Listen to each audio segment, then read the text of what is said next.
베드로전서를 우리가 함께 살펴보고 있습니다. 베드로전서를 통해서 우리가 구원이란 무엇인가를 다시 깨닫게 됩니다. 한편으로 그동안 우리가 너무 구원을 단순하게 알고 있었던 것은 아닌지 모르겠어요. 구원은 단지 죄를 용서받는 것이나 의롭다 여기심을 받는 것 그 이상입니다. 사도 베드로는 이 구원을 이동으로 설명합니다. 뭐라고요? 이동. 그러니까 한 곳에서 다른 곳으로 옮겨가는 것이 이동이고 그것이 곧 구원이라는 말이죠. 출애굽이 아주 좋은 예입니다. 하나님께서 이스라엘 민족을 구원하셨어요. 하나님이 어떻게 하셨지요? 그들을 노예로 살던 그 애굽 땅에서 나와서 광야를 지나 약속의 땅에 들어가게 하셨습니다.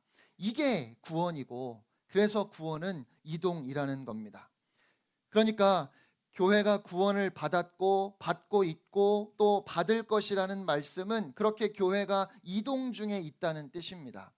옛날 이스라엘이 노예로 살던 애굽 땅을 나와서 하나님의 약속하신 가나안 땅에 들어간 것처럼 부르심을 받은 교회도 출애굽을 하는 겁니다. 그것이 구원이에요. 다만 이 세상의 어느 한 장소에서 다른 장소로 이동하는 것이 아니라 광야와 같은 이 세상을 지나서 저 하늘에 있는 썩지 않고 더럽지 않고 쇠하지 않는 나라로 이동해 들어가는 것, 그것이 진정한 출애굽이고 그것이 바로 구원이라고 오늘 우리에게 말씀해 주시는 거예요.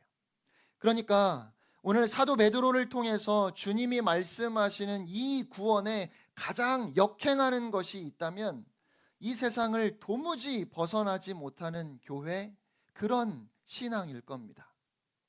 여러분, 구원은 이 땅에서 힘들게 살고 어렵게 살고 복과는 거리가 먼 것처럼 살다가 이제는 내가 복받아서 편하게 넉넉하게 형통하게 사는 삶이 되었다고 이야기하는 게 아니에요. 개척교회, 작은 교회에서 큰 교회로 이동하는 것도 아니고 그냥 교인으로 있다가 집사, 권사, 장로로 그 직분이 달라지는 것도 아닙니다. 그런 것에 마음을 두는 것이 하나님께서 우리에게 주신 구원에 역행하는 모습이라는 말입니다. 구원은 우리가 꼭 해야 하는 진짜 이동은 이 세상을 지나서 하늘 보좌에 이르는 것입니다. 그것은 오직 예수 그리스도와 연합하여 주님이 걸어가신 그 길을 따라갈 때에만 이룰 수 있는 이동이지요. 여러분, 구원은 이동입니다. 오늘 저와 여러분이 어디에서 어디로 가고 있는지 그것을 우리가 정확하게 알아야 돼요.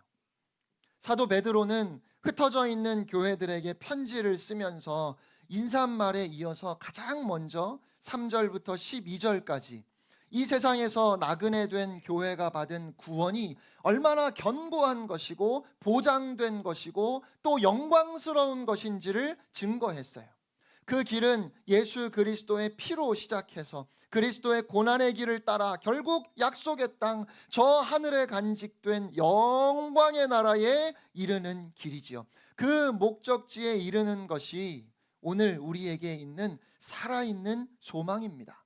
그런데 13절부터 21절까지 이제 새로운 단락이 시작되는데 역시 소망으로 시작되고 소망으로 끝나요.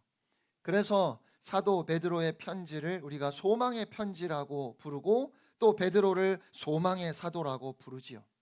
이건 그만큼 이 땅에서 나그네 된 교회의 삶에 있어서 소망이 중심인 이유입니다. 여러분에게 소망이 있으십니까? 소망이 있으십니까? 그 어느 때보다 우리가 소망을 붙잡아야 하는 때에 지금 있는 것 같고요. 그런 시점을 통과하고 있는 것 같아요.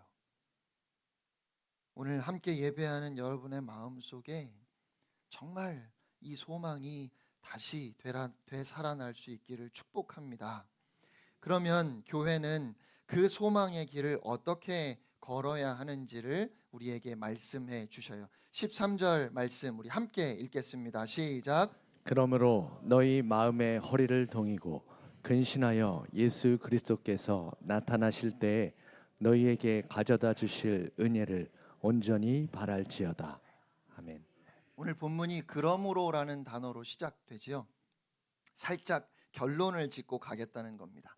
아직 베드로는 교회가 진정으로 무엇인지 그 본질과 또 장차 이루어질 소망의 내용을 다 설명하지 못했어요. 그런데 3절에서 12절까지 이야기한 것만으로도 가슴이 벅차요. 성부, 성자, 성령 삼위의 하나님께서 이 구원을 위해서, 교회를 위해서 모든 것을 다 쏟아부으셨습니다.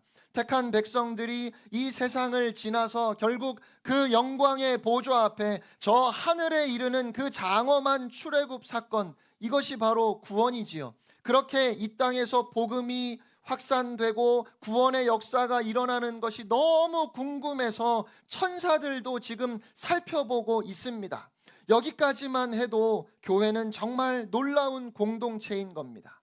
그렇게 영광스러운 교회의 본질에 대해서 여전히 할 말이 더 많지만 베드로가 잠시 멈추고, 그러니까 그런 교회가 이 세상 가운데 어떻게 살아야 하는지 실제적인 권면의 말씀을 전하고자 하는 겁니다. 그러므로 너희 마음의 허리를 동여 매고 정신을 차리고 예수 그리스도께서 나타나실 때에 너희에게 가져다 주실 은혜를 온전히 바랄지어다.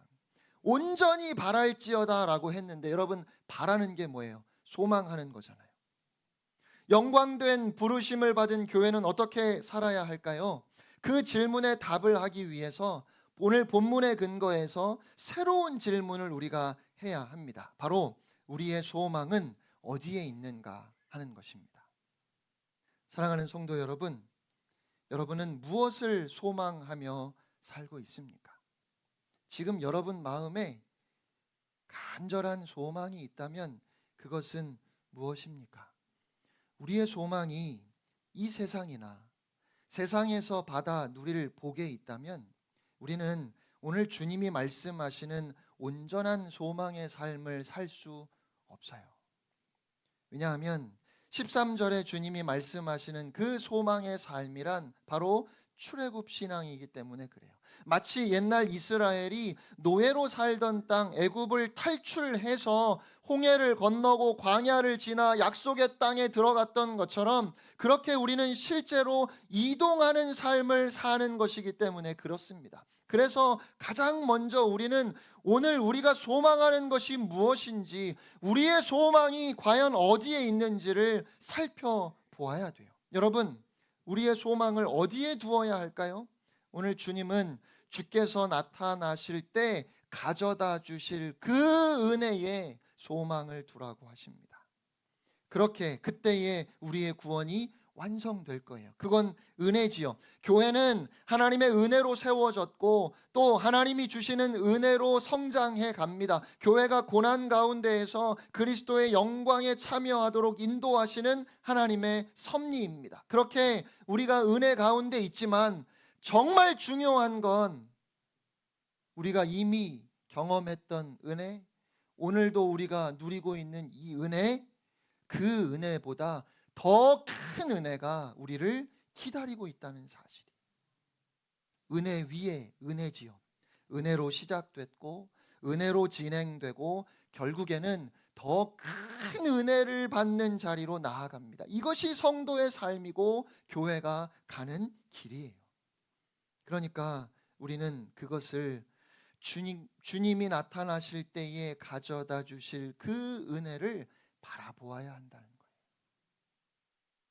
여러분이 지금 얼마나 복을 받았든지, 혹은 지금 여러분이 얼마나 힘들고 어려운 상황에 있든지 상관없이 우리는 주님이 부르신 그 부르심을 따라 앞으로 나아가지 않을 이유가 없어요. 왜냐하면 더 큰 은혜가 기다리고 있기 때문입니다. 그래서 교회된 우리의 삶은 행복하지 않을 수 없는 겁니다. 지금보다 늘 미래가 더 낫기 때문에 그래요. 본질적으로, 궁극적으로 우리는 날마다 더 나아지는 겁니다. 소망은 억지로 바라는 게 아니에요. 엄밀히 말해서 오늘을 희생하고 바라는 것도 아닙니다. 우리가 기꺼이 소망을 붙잡을 수 있는 이유는 장차 우리에게 올 은혜가 훨씬 더 나은 은혜이기 때문입니다. 그러니까 그렇게 하지 않을 이유가 없어요. 그렇게 하지 않는 사람이 어리석은 거지요.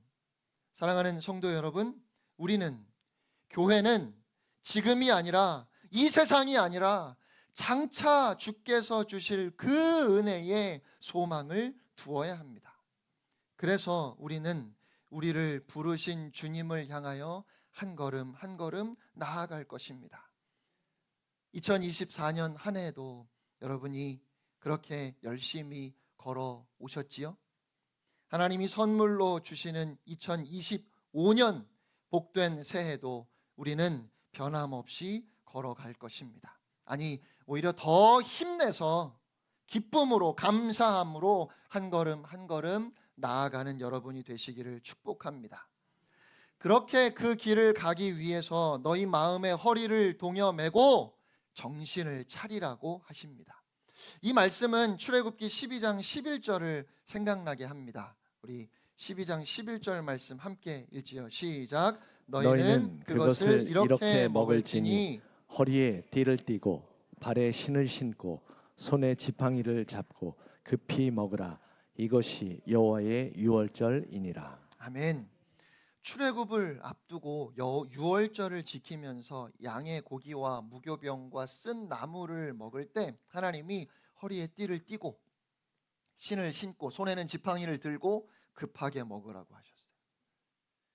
구원은 출애굽 사건과 마찬가지로 정신 차리고 이동하는 겁니다. 구원이라는 말 자체가 어디에서 어디로 건져냄을 받는 과정을 말해요. 오늘 교회가 구원의 확신을 너무 강조한 나머지 구원이 이동의 과정이라는 사실을 너무 소홀히 생각하지 않았나 싶어요. 너희는 그것을 이렇게 먹어라 하신 이 말씀은 유월절 양을 우리가 어떻게 받아들여야 하는지에 대한 지침이지요. 십자가 보혈로 우리를 구원하신 그 은혜를 우리가 어떻게 받아들여야 하는가. 유월절 양을 감사함으로 먹고 하나님의 구원을 내가 믿는다고 하면서, 그러면서 정작 애굽에서 안 떠나는 거죠.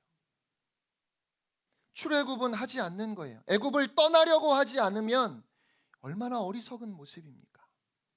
그런데 혹시 오늘 우리의 모습이 그와 같은 것은 아닙니까? 그리스도의 보혈로 죄사함을 받았는데 여전히 세상에 파묻혀서 도무지 나올 생각을 않는 겁니다. 여러분, 정확하게 아셔야 합니다. 유월절 어린 양의 피와 살은 구원을 상징하지요. 그렇게 하나님께서 이스라엘 백성들을 구원해 주셨어요. 그런데 그것은 또한 이미 하나님의 심판이 시작되었음을 의미하는 거예요. 그러면 그 죽음에서 구원받은 자들은 속히 애굽을 떠나서 하나님께서 인도하시는 그 약속의 땅으로 가야 하지 않겠습니까? 그런데 이제 흩어진 교회의 출애굽은 이 세상에서의 어떤 장소적인 이동이 아니라고 했지요.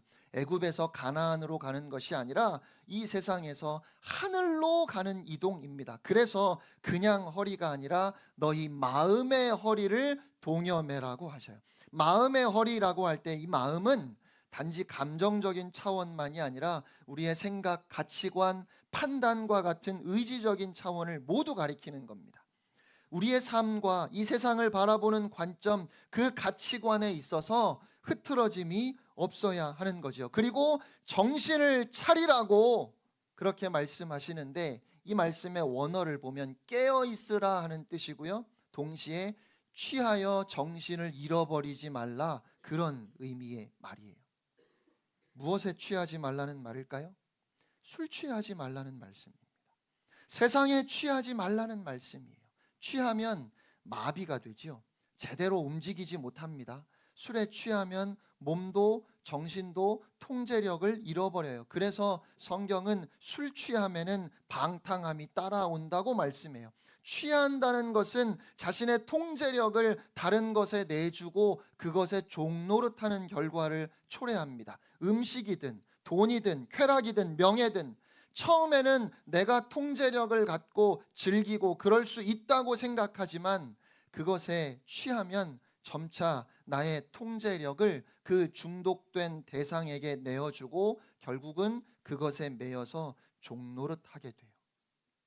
그러므로 정신을 차리라는 말씀은 그런 위험성을 알고 분별해서 오직 살아있는 소망, 곧 주께서 나타나실 때에 주실 그 큰 은혜를 온전히 바라는 그 소망이 우리를 통제하도록 깨어 있으라는 말씀이에요.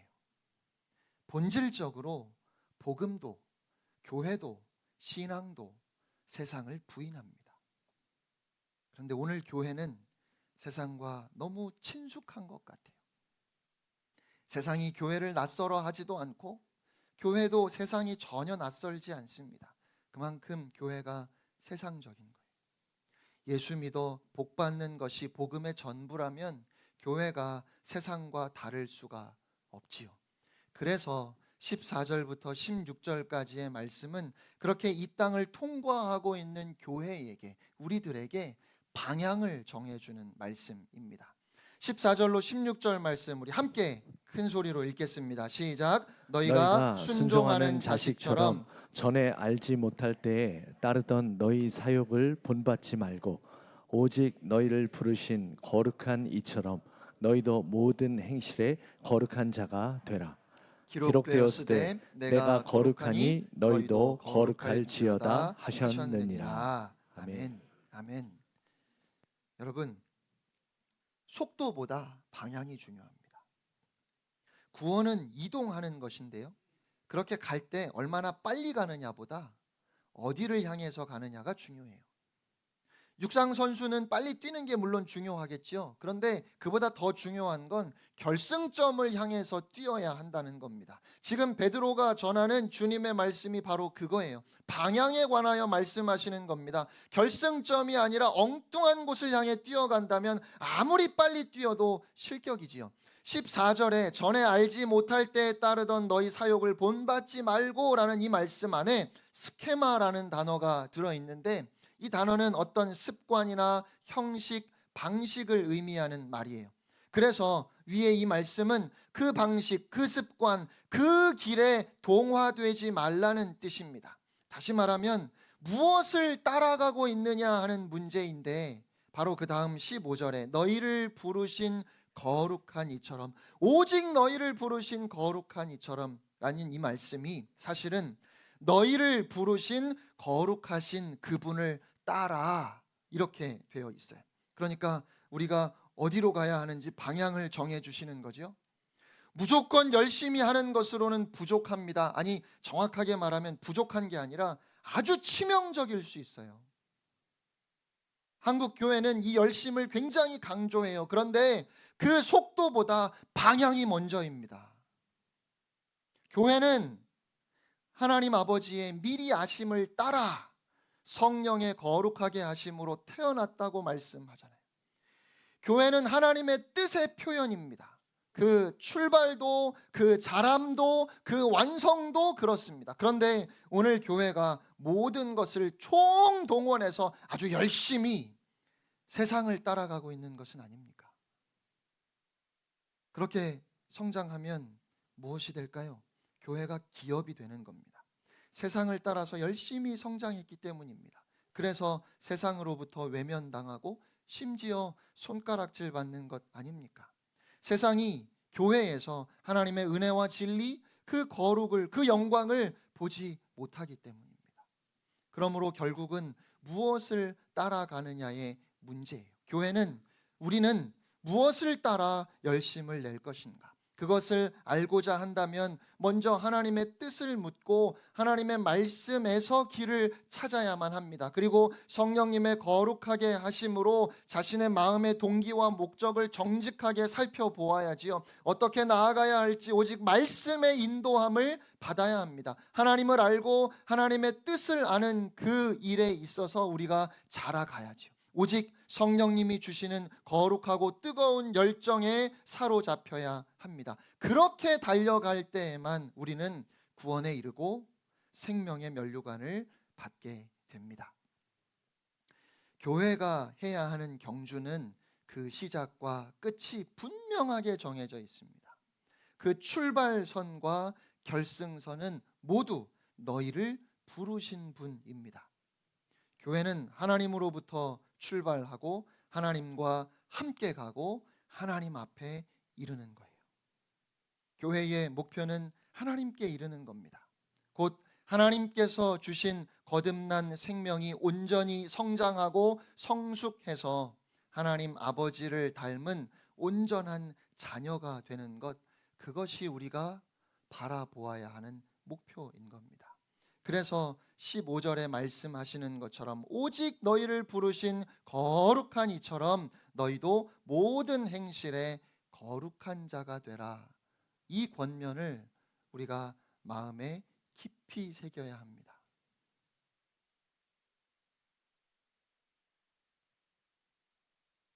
사람은 아무것도 변하지 않은 채 그냥 교회에 속한 것과 같은 그런 행위들만 보여지는 것으로는 부족합니다. 아니, 단지 부족한 게 아니라 치명적일 수 있다 말씀드렸지요.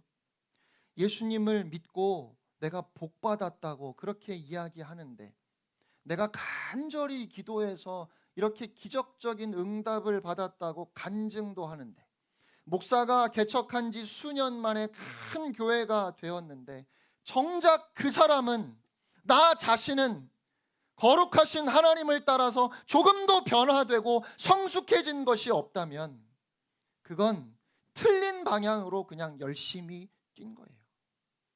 그렇게 죽으라고 달려서 엉뚱한 곳에 도착했으니 얼마나 허망한 일입니까? 오늘 우리는 2024년을 보내고 2025년을 맞이해야 하는 시점에 와 있습니다. 오늘 우리가 정말 진지하게 돌아보아야 하는 것은 우리의 마음이고 우리의 성품입니다. 지난 한 해 가정 형편이, 사업이 얼마나 번창했는지 사실 그건 그렇게 중요하지 않습니다. 여러분이 간절히 마음에 소망했던 그 일이 이루어졌는지 그것도 그렇게 중요하지 않습니다. 여러분의 건강이 더 좋아졌는지 그것도 그렇게 중요하지 않습니다. 본질적으로 우리의 겉사람은 후패하는 거예요. 중요한 건 우리의 속사람이 날마다 새로워지는 거죠. 그러한 문제들에 대한 여러분의 마음이 얼마나 간절한지 그걸 제가 몰라서 이렇게 말씀드리는 거 아니에요. 그러나 우리의 소망은 이 땅에 있는 것이 아니잖아요. 육신의 삶이 전부가 아니잖아요. 그런데 여전히 우리는 애굽에서 나오지 못하고 그 애굽에 묶여 있는 것 같아요. 그러니까 2024년 한 해를 우리가 돌아볼 때 정말 중요한 건 올 한 해를 시작했던 1월보다 지금 이제 12월에 와서 마지막으로 이 한 해를 돌아보면서 나는 얼마나 더 주님을 닮았는지, 주께서 주실 그 은혜에 대한 그 소망함이 내 안에 얼마나 더 커졌는지, 나는 복음을 얼마나 더 깊이 이해했는지, 하나님의 말씀 안에서 내가 얼마나 자라났는지, 우리가 그것을 볼 수 있어야 하고 그것만 중요한 거예요. 물론 우리 안에 변화를 이루어 가시는 분은 하나님이십니다. 하나님이 섭리하시고 오늘도 간섭하십니다. 우리를 훈련하시고 연단하십니다. 하나님의 손이 절대로 우리를 놓지 않으십니다. 그래서 우리에게 소망이 있습니다. 하지만 하나님이 달라지셔야 하는 것 아니고, 우리의 주변 상황이, 환경이 달라져야 하는 것 아니고, 여러분 주위에 그 누군가가 달라져야 하는 것 아니고, 내가 달라져야 하는 겁니다. 우리의 모든 행실에 있어서 내가 거룩한 주의 자녀로, 성결한 하나님의 백성으로 어제보다 오늘 더 조금 더 주님을 닮아가고 있어야, 그래야 우리는 바른 방향으로 가고 있는 거라는 말씀이죠.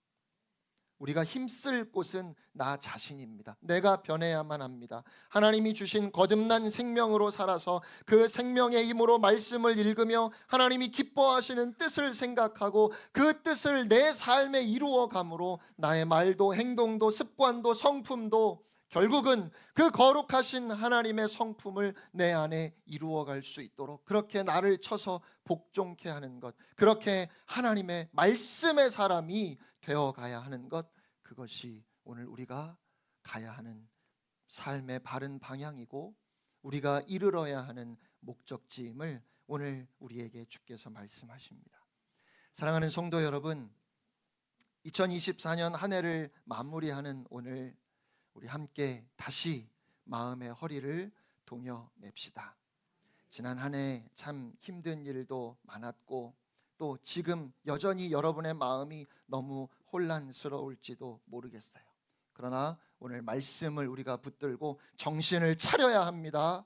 우리 주 예수 그리스도께서 나타나실 때에 저와 여러분에게 주실 그 은혜를 바라봅시다. 다시 소망 안에 일어서는 여러분들 되시기를 축복합니다. 우리 주님이 절대로 여러분의 손을 놓지 않으십니다. 새롭게 마주하는 2025년 한 해도 그렇게 하나님께서 빚어 가시는 거룩한 하나님의 자녀로 성장해가는 여러분 한 분 한 분이 되시기를 주님의 이름으로 축원합니다.